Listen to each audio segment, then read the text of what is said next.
ദൈവത്തിന് സ്തുതി. പ്രഭാതകിരണത്തിലേക്ക് സ്നേഹവന്ദനം. ഭാഗം 2331.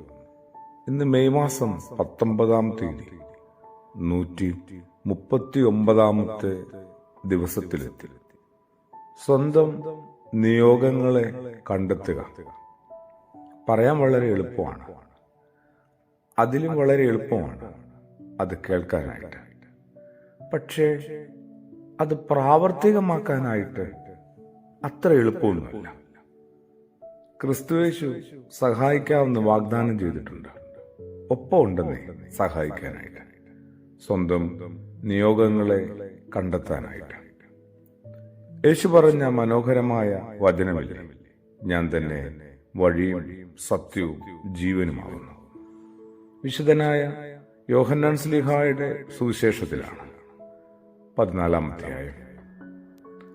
ഒരു മനുഷ്യന്റെ നിയോഗവുമായി ഇതിന് നിശ്ചയമായി ബന്ധമുണ്ട്.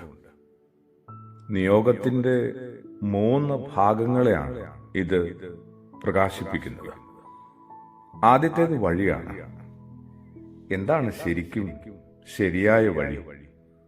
ഒത്തിരി കൈവഴികൾ പിരിയുന്ന ഒരു ജംഗ്ഷനിൽ നിൽക്കുമ്പോൾ എന്തുമാത്രം സന്ദേഹത്തിലാണ്, സംഭ്രമത്തിലാണ്, അസ്വസ്ഥതയിലാണ്. ഇതില് ഏത് വഴി തിരഞ്ഞെടുക്കും? ഇതാ നിന്റെ വഴിയെന്ന ഒരു മൃദു മന്ത്രണം അപ്പോൾ ഉള്ളിൽ നിന്ന് ഉണരുമോ? വഴി സത്യത്തില് ബുദ്ധിക്കും ഹൃദയത്തിനും കിട്ടുന്ന ദിശാബോധമാണ്. ഞാന് ഏത് വഴിയാണ് സഞ്ചരിക്കേണ്ടത്?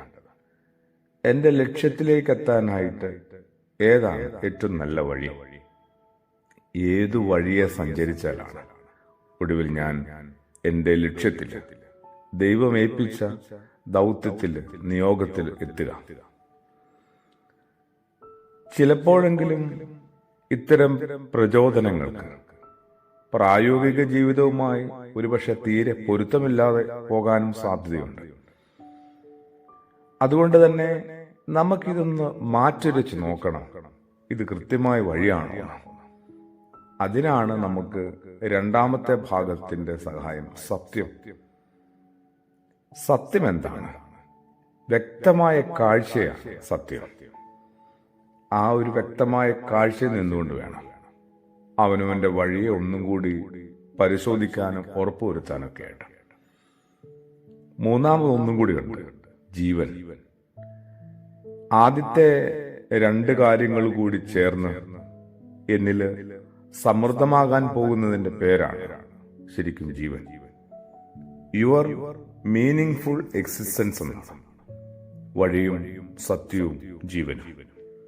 കുറെ കൂടി ജാഗ്രതയോടെ, ഗൗരവത്തോടെ, കുറെ കൂടി ധൃതിയിൽ തന്നെ സ്വന്തം നിയോഗങ്ങളെ നമുക്ക് തേടാം.